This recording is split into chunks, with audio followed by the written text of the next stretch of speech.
மக்களே good morning, வணக்கம். வாங்க, இன்றைக்கி சண்டே, எல்லாருமே ஸ்பெஷலாக செஞ்சு சாப்பிடுவீங்க, சாப்பிட்லாம். சரி, இதை விடுங்க.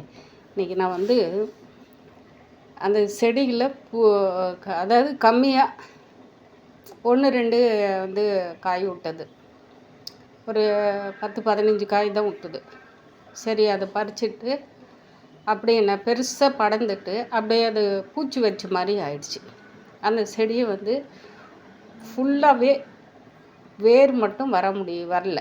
ஏன்னா அது ரொம்ப ஸ்ட்ராங்காகிடுச்சு. பார்க்குறதுக்கு அந்த செடியை பார்க்குறதுக்கு குட்டியுண்டு இருக்கும், ரொம்ப ஸ்ட்ராங்காகிடுச்சு மண்ணில்.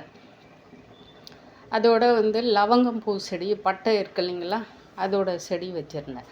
அந்த செடி வளர்ச்சி கெட்டு போயிடும் அப்படின்னு சொல்லிட்டு அந்த செடியை நான் அப்படியே ஒடிச்சு பாதி வேர் வந்தது, மீதி எடுத்து அப்படியே நம்ம செடி போட்டு வச்சுருக்கிற இடத்துல போட்டேன். ஆனால் அவங்க என்ன செஞ்சுருக்குறாங்கன்னா, இன்றைக்கி பாருங்களேன். இன்றைக்கி சமையல் ரொம்ப ரொம்ப ஹேர் தான். சாப்பாடு வெந்துட்டு இருக்குது, புளிக்குழம்பு இருக்குது, நேற்று வச்ச கொள்ளுப்பருப்பு குழம்பு பாருங்க இருக்குது, தேங்காய் போட்டு வச்சதும் இருக்குது. காலையில் வேர்க்கடலை சட்னி போட்டு மாவு இருக்குது. வெங்காயம் கட் பண்ணி அது தாளித்து கொட்டி, நம்ம தாளித்து கொட்ட மாட்டேன், அப்படியே போட்டு பச்சை மிளகா பாருங்கள். இவங்கள பற்றி சொல்கிறது, இவங்கள பறிக்கிறதுக்கு போய் பார்த்தோங்க. 3 காய் பறிச்சிட்டேன். வேண்டாம், மறுபடியும் ராவடி, அதுக்கு தண்ணி ஊற்றி நான் வளர்க்கலைங்க, தண்ணி கூட ஊற்றலைங்க அந்த செடி இருந்த கடுப்புக்கு. இப்பயும் அவங்க அப்படி தான் இருக்காங்க. பாருங்கள் நீங்கள், எவ்வளோ பூ, கொத்து கொத்தா பூ இருக்கா, அத்தனையுமே இது காய் தாங்க. இந்த செடியை நான் வேரோட பிடுங்கி அது வம்சமே அழிக்கிற அளவுக்கு நான் பண்ணேன் பாருங்க. இப்போ காய் பாருங்க, எனக்கு இதை பார்த்த உடனே அப்படியே வயல்லாம் பட்டுச்சுங்க. நம்ம பாருங்க, இந்த இப்படி வச்சிருக்கிறாங்க பார்த்தீங்களா, அவ்வளோ காய் பாருங்களேன். உள்ள செடிக்குள்ளெல்லாம் இவ்வளோண்டு செடி தாங்க. இது வெயிலுக்கு சரியாக தெரியல, அவ்வளோ காய்ங்க. இங்கே பாருங்கள், வேர்லேருந்து அவ்வளோ நெல். நான் சும்மா காய் இருக்கா அப்படின்னு புரட்டி பார்க்கும்போது தான் எனக்கு இவங்களோட வேலை தெரிஞ்சது. அவ்வளோ பூங்க, துவண்டு இதெல்லாமே பூ பாருங்க, நல்லா தெரியுதா. எனக்கு அப்படியே ஒரு மாதிரியாக ஆகிடுச்சு. அவ்வளோ செடியை நம்ம இத்தனைக்கும் பாருங்கள். இதுதான் எல்லாம் மரம், இது பட்டுப்பூசி. இது ஓரமாக அந்த துளிர் கொஞ்சோண்டு இருந்துருக்குதுங்க. அந்த துளிர்லேருந்து காய் எவ்வளோ காய் வச்சுருக்குறாங்க பாருங்களேன். கொத்தி போட்டு நம்ம வீட்டுக்கிட்ட ஒரு செடி வைக்கும்போது நம்ம அது எவ்வளோ பாதுகாப்பாக பார்க்கறதுக்கு மற்றவங்களுக்கு அது ஒரு சீப்பாக கேவலமாக தெரியும். இதெல்லாம் நான் அவ்வளோ காரம். இந்த செடி இந்த மிளகாய் அவ்வளோ காரமாக இருக்கும். இது எப்படின்னா, குட்டி குட்டி மிளகாயாக நான் எங்கேயோ வாங்கிட்டு வந்தேன். அதோட விதையை எடுத்து போட்டது. அதோட மிளகாவை அழிஞ்சு கூட ஒரு 2 வருஷத்துக்கு மேலே ஆயிடுச்சு. ஆனால் அதோட சங்கதி பாருங்கள், இந்த இடத்துல அப்படியே உயிர் துணைந்து மீண்டும் மீண்டும் மீண்டும் மீண்டும் எந்திரிச்சு வந்துட்டுருக்குறாங்க. இப்போ அந்த செடியில் இருக்கிறது அத்தனையும், பூ விட்டுருக்கிறது அத்தனையுமே காய் பிஞ்சுங்க. அது எல்லாமே அப்படி விதைக்கு தான் வைக்கிறேன். ஏன்னா இது அவ்வளோ காரம் இருக்கும். எனக்கு அதை பார்த்தோம், இப்போ சும்மா சும்மா சரி 1-2 இருக்கும் அன்றைக்கி பார்த்தோம்லே அப்படின்னு சொல்லிட்டு அன்றைக்கி ஒரு 5 மிளகாய் பறிச்சுட்டு குட்டி குட்டியாக இருந்து விட்டோம்ப. சரி, அது போய் பறிச்சிக்கலாம் அப்படின்னு சொல்லிட்டு போகும்போது அந்த இலைக்கு தகுந்த மாதிரி பச்சையாக இருந்ததுனால தெரியலைங்க, அவ்வளோவும் அடியில் கொத்து கொத்தாக பிஞ்சு காய் எப்படி இருக்குது பாருங்களேன். அதுதாங்க நான் இந்த வெங்காயமெல்லாம் நிறைய பாருங்கள் அங்கே கூடையில் இருக்கா, அது எல்லாமே அங்கங்கே நெட்டு வச்சுருக்கிறேன். பூண்டு அப்படியே கொத்தோட அப்படியே முளைச்சிருச்சு. அதை அப்படியே எல்லாமே நட்டு வச்சுருக்கிறேன். அது கொஞ்சம் பயிர் எல்லாமே இப்போ குப்புன்னு இருக்குது. நான் அதை எடுத்து காட்டுறேன்னா அதுங்களுக்கு கூட எனக்கு எதுவுமே ஒன்று முளைச்சி வந்துருச்சுன்னா இது வேர் வருமா, இது இந்த இடத்துல வருமா அப்படின்னு சொல்லிட்டு அப்படியே மனசுக்குள்ளே ஓடிட்டே இருக்குங்க. இதை வச்சா வருமா, அதை வச்சா வருமானு சொல்லிட்டு அது எனக்கு கொஞ்சம் பட்டு போயிட்ட கூட என் மனசு அப்படியே பாதிச்சிருது. அதாவது பெரிய ஆளுக்கு அந்தளவுக்கு நமக்கு வலி கொடுத்துருவாங்க இல்லையா, அந்த மாதிரி ஒரு பாதிப்பு இருக்கும். அது வெளியே மற்றவங்களுக்கு சொல்லும்போது ஒரு காமெடியாக இருக்கும். செடிங்களுக்கெல்லாம் வச்சுட்டு இந்த அம்மா பீத்திக்குது பாரு அப்படின்னு நினைப்பாங்க. அது நம்ம எப்படி அப்படிதாங்க. அதுவும் நமக்கு ஒரு காயாகட்டும், பழமாகட்டும், பிஞ்சாகட்டும், எது கொடுத்தாலையும் பூவாகட்டும், அதை நம்ம பார்த்து வளர்த்துறத நம்ம அந்த பூவை பார்த்து ரசிக்கிறோம் இல்லைங்களா, எப்படி இருக்கும். அது மாதிரி தான் எல்லாமே. இன்றைக்கி வீடியோ அந்த மிளகாய் பார்த்த உடனே எனக்கு டக்குன்னு எடுக்கணும்னு தோணுச்சிங்க. எடுத்துட்டேன். ஏன்னா நிறைய விவசாய மக்கள் அவ்வளோ ஆர்வமாக அதை செய்கிறாங்க. பதம் பார்த்து வைக்கிறாங்க பாருங்கள். நம்ம போன வருஷம் தக்காளி 10 கிலோ தக்காளி வாங்கி போட்ட பவுட்ரு இன்னும் இருக்குதுங்க. பார்த்திங்களா, அப்படியே மண் மாசையாமல் அப்படியே காப்பி தூளாட்டம் அவ்வளோ ஒரு மணத்தோட பாரு. அந்த வெள்ளையை தெரிறதெல்லாம் இதெல்லாம் லெமன் கலக்கி வச்சதுனால அப்படியே இருக்குதுங்க. ஒரே ஒரு கண் பசைவு கூட நமக்கு இதில் தூசுன்ற ஒரு பூச்சியா ஒரு எறும்பா எதுவுமே இருக்காதுங்க. அவ்வளோ நம்ம எப்படி எடுத்து வச்சோம்லாம் இந்த தூளவை அப்படி இத்தனைக்கும் கவரில் தான் போட்டு நான் ஸ்பூன் போட்டு எடுத்துகிட்டு யூஸ் பண்ணிகிட்டு இருந்தேன். கரெக்டாக இப்போ தை வந்தால் 1 வருஷம் ஆகுதுங்க. எப்படி அது நம்ம புழங்கிறத பொறுத்து தாங்க. இன்றைக்கி எடுத்தேன். சரி, தக்காளி இருக்குது, தக்காளி வாங்கி வச்சுருக்கிறம்ப, சரி யூஸ் பண்ணிக்கலாம் அப்படின்னு சொல்லிட்டு தான். ஏன்னா தக்காளி மழை பெஞ்சாலையும் பெய்யலனாலையும் விலை ஏற்றிடுறாங்க. சாமிக்கு மாலை போடுறதுக்கு இல்லை, ஊரில் ஒரு பண்டிகை வர்றதுக்கு இல்லை, ஒரு நல்லது கெட்டது வர்றதுக்கு இல்லைங்க. எல்லாமே விவசாய மக்கள் அப்படியே மடிஞ்சு போயிருக்கிறாங்க. ஆனால் இந்த மார்க்கெட்டில் மார்க்கெட்டிங் பண்ணுறவங்களுக்கு அப்போ இவங்களுக்கு மட்டும் எங்கே இருந்தால் விலை ஏறுதா இல்லை. மழையை நைட்டு பெஞ்சேன்னா காலையில் உடனே அப்போ தான் செடியிலேருந்து பறிச்சுட்டு மாதிரி டக்குன்னு விலை ஏற்றிடுறாங்க. காய்கறி எல்லாம், தேங்காயிலிருந்து எல்லா வகையிலையும் பூவிலிருந்துங்க. ஆனால் நம்ம விளையிற இடத்துல ரொம்ப அடிமாட்டு விளக்குன்னு சொல்கிறாங்க இல்லையா, அந்த மாதிரி தான் வாங்குவாங்க. இங்கே அதான் கம்மி.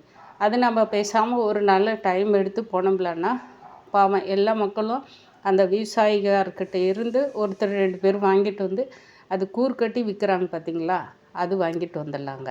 வாங்கிட்டு கூட நம்ம விற்கலாம், வீட்டில் வச்சு செய்யலாம். இங்கே 1/4 கிலோ ஃப்ரெஷ்ஷாக கிடைக்குது அப்படின்றது அவங்களும் ஒரு நாள் கழித்து. இப்போ நைட்டில் பாருங்களேன், ஒரு வீடியோ பாருங்கள், 4 மணிக்கு இந்த பனியில் என்னால் இப்போ 2 நாள் எந்திரிக்க முடியாமல் எவ்வளோ கஷ்டப்பட்டேன் இந்த பனியில். இப்போ 7:30 மணிக்கு தான் எந்திரிச்சேன். இன்றைக்கி 7:30 பக்கம் 8 மணிக்கு பக்கம் எந்திரிச்சேன். அவ்வளோவும் பனி. இந்த வருஷம் பயங்கரமான பனி. எல்லாருமே நிறைய, அதாவது ரத்த ஓட்டம் கம்மியாக இருக்கிறவங்களுக்கு, ஏஜ் கம்மியானவங்க, ஏஜ் அதிகமானவங்களுக்கு எல்லாருக்குமே இந்த நரம்பு பிரச்சனை இருக்கிறவங்களுக்கு எல்லாருக்குமே பாதிப்பு இருக்கும். கொஞ்சம் நம்ம ஜாக்கிரதையாக இருந்துக்கலாம். கொஞ்சம் பாடி ஹீட்டான பொருளுங்களை சாப்பிட்டு ஹீட்டாக அது ஓவராக இருக்கக்கூடாது. 2 நாள் மாத்திரை நான் 3 செட்டு இருந்ததில் 2 செட்டு தாங்க போட்டேன். ஆனால் ஃபுல்லாக வாய் எல்லா இடமே இப்போ நெத்தியெல்லாம் பிம்பிள்ஸ் வந்த மாதிரி எல்லாம் பொங்கிடுச்சு. அவ்வளோ ஹீட்டு. அந்த மாத்திரை அவ்வளோ பவர். எல்லாம் மாத்திரை ரெகுலராக ஏதாவது ஒரு பிரச்சனைக்கு மாத்திரை எடுத்துகிட்டு இருக்கிறவங்க கம்பல்சரி புளிக்காமல் மோரை தாளித்து சாப்பாட்டில் ஊற்றி பேசணும் சாப்பிடுங்க. தயிராக இருக்கட்டும், மோராக இருக்கட்டும். பழங்கள் வாங்கி அதே மாதிரி இனிப்பு கம்மியாக ஜூஸ் போட்டு நம்ம வீட்டிலே போட்டு குடிங்க. ஓரளவுக்கு வயிறு புண்ணு இருக்கிறவங்க தேங்காய் பால், மணத்தக்காளி கீரை கம்பல்சரி எடுத்துக்காங்க. சளி இருக்குது, சளி பிடிச்சிக்கும், அந்த மாதிரி எல்லாம் எதுவுமே நினைக்காதீங்க. ரொம்ப ரொம்ப உடம்பை இந்த நம்ம பனி காலத்தில், வெயில் காலத்தில் எப்படியோ அது கூட நம்ம குளுமையாக கூழ் களி ஏதாவது செஞ்சு சாப்பிடுங்க. பனி காலத்தில் கொஞ்சம் ஜாகிரதையாக நம்ம பார்த்துக்கலாம். ஏன்னா இன்றைக்கி சூழ்நிலை காலகட்ட நேரத்தில் எது எப்படியோ என்னென்னவோ நமக்கு அப்படியே சுழண்டு கலியுகத்தில் மாறிட்டு போயிட்டே இருக்குது. நம்ம ஒவ்வொருத்தருக்கும் பிடிச்ச கடவுளுங்கிட்ட கொஞ்சம் கெட்டியாக இருந்துக்கலாம், நியாயமாக இருந்துக்கலாம். நம்ம ஓரளவுக்கு அது நம்ம நியாயமாக நடந்துக்கிட்டோம்லான்னு நமக்கு எல்லாமே நீங்கள் கடைசியில் பார்த்தீங்களா, அந்த பிரபஞ்சம் மூலிமா கடவுள்கிட்ட தான் அந்த அனுகிரகமே நமக்கு போகுது. அப்போ தான் வந்து நமக்கு எல்லாமே புரிய வைக்கிறாரு. அதனால நம்ம ஹாஸ்பிட்டலுங்க இருக்குது, போய் தைரியமாக செஞ்சுக்கலாம் அப்படின்னு சொல்லிட்டு கோடிக்கணக்கில் லட்சக்கணக்கில் அங்கே போய் நம்ம கொட்டி நம்ம உடம்புகளை வேஸ்ட் பண்ணிக்கிறத விட நமக்கு கொஞ்சம் பார்த்துட்டு நியாயம் நீதி தர்மம்னு சொல்லிட்டு நமக்கு பிடிச்ச கடவுள்கிட்ட போயிட்டு நம்ம சரணாகதி அடைஞ்சிட்டாவே போருங்க, அவங்க பார்த்துக்குவாங்க. ஏன்னா அதுதான் அவங்கக்கிட்ட இருக்கிறத ஒரு அனுகிரகம் நமக்கு கிடைக்கணும். இந்த சக்தியை வந்து அவங்க கொடுக்கறதுக்கு எப்பவுமே காத்திருக்குறாங்க. நம்ம தான் அதை புரிஞ்சிக்காமல் ஏனாத்தானமாக ஊன்னு சொல்லிட்டு பண்ணிட்டுருக்குறோம்ப. இப்போ நமக்கு எல்லாருக்குமே ஒவ்வொரு சூழ்நிலை வரும்போது தான் எல்லாருமே நம்ம கற்றுக்குறோம்ப, புரிஞ்சிக்கலாம். போயிட்டு வரலாம். இன்றைக்கி வந்து சாதம், புளிக்குழம்பு இருக்குது, ஒரு குழம்பு இருக்குது, தக்காளி தொக்கு கூட அடிச்சிக்கலாம். ஆனால் இதுக்கு வந்து குட்டி தோசை தாங்க ஊற்றுறேன். குட்டி தோசை ஊற்றி வேர்க்கடலை சட்னி, அதாவது தம்பி இருப்பான், அவனுக்கோசரம் தான் அதை போட்டு எடுத்துக்கலாம் அப்படின்னு சொல்லிட்டு விட்டேன். எனக்கு பச்சை மிளகா பார்த்த உடனே எனக்கு அவ்வளோ ஒரு இதாக வந்துருச்சு. மனசு டபு டபு டபு டபுன்னு அடிச்சிச்சு. பையன்ட்டு போயிட்டு அதை போய் நம்ம வீடியோ எடுக்கணும் போடணும் அப்படின்னு சொல்லிட்டு, ஏன்னா ஒவ்வொரு செடிக்கும் நான் வந்து என் மனசுக்குள்ளவே நான் பேசிகிட்டு இருப்பேன். ஏன்னா இவங்க வளரணும், இவங்க கீரையாக இருந்தாலும் இவங்க வளரணும், இவங்கள நம்ம பறிக்கணும். பழமாக இருந்தாலும் அதே மாதிரி தான்.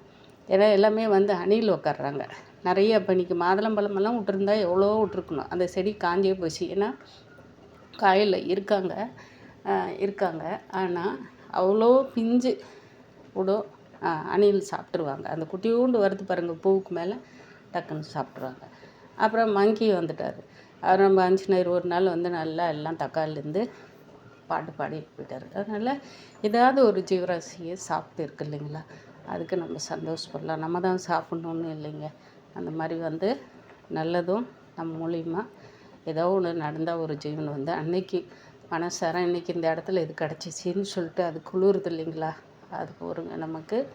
தாய் மக்களே, ரொம்ப நான் பேசினாவே எல்லாருக்குமே கடுப்பாகும். ஒன்றுமே இல்லாதே இது ஏன்டா இப்படி பில்டப் கட்டிக்குதுன்னு சொல்லிட்டு அவங்கவுங்களுக்கு சின்ன சந்தோஷம்னாலையும் அது பெரிய சந்தோஷம் தாங்க. பணம் இருந்தால் மட்டும்தான் சந்தோஷம்னு நினைக்கிறது தான் ஒரு முட்டாள்தனமான வேலை. அதை ஐயா சொல்லியிருக்கிறாரு. இப்போ தான் நம்மளும் அதை புரிஞ்சுருக்கிறோம்ப.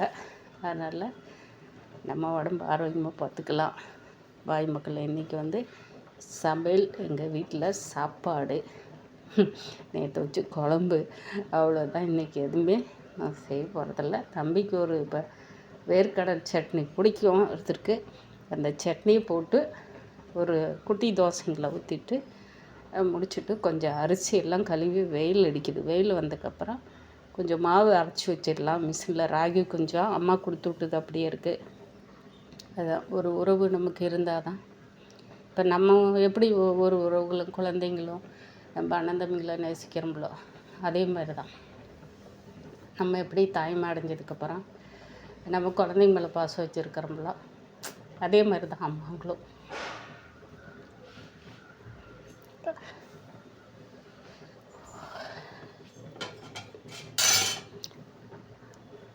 ஏதாவது ஒன்று எடுத்து வச்சுட்டு அங்கே பசங்க 2 பசங்களுக்கும் திட்டினாலையும் பேசினாலையும் பங்கு போட்டு வச்சுருந்து அவங்களுக்கு எப்படி செய்தோ அதே மாதிரி. ஏன்னா காசு பணம் தான் நம்ம பொண்ணு நம்மக்கிட்ட எதுவுமே எதிர்பார்க்குறதில்ல, வாங்குறதில்ல. கொடுத்தாலையும் வாங்க மாட்டேங்கிறாங்கன்னு சொல்லிட்டு ஏதாவது எடுத்துகிட்டு போமா அப்படின்னு சொல்லிட்டு அடம் பிடிச்சிட்டு அழுகும். அதை பற்ற எடுத்துகிட்டு வருது. அது கொடுத்துட்ருக்குறாங்க. இன்றைக்கி எல்லாமே வெயில் கொஞ்சம் காய் போடலான்னு சொல்லிட்டு ரெடி பண்ணிட்டுருக்குறேங்க. தாய் மக்களை எல்லாருமே வந்து எல்லா உறவுகளையும் நம்ம முடிஞ்ச அளவுக்கு நம்ம ஏற்றுக்கணும். நம்மளை மதிக்கிறவங்களே ஏற்றுக்கலாம். நம்மளை மதிக்காமல் உதாசனப்படுத்திட்டு முதல் குத்தவங்கள நம்ம கொஞ்சம் ஒதுங்கி போய்க்கலாம். வெளியே இருக்கோம், ஒதுங்கிக்கலாம். காலப்போக்கில் கடவுள் வந்து நமக்கு எப்படி ஒன்று கொடுத்தாரோ அப்படியே வந்து செய்வார். அதனால் பாய்.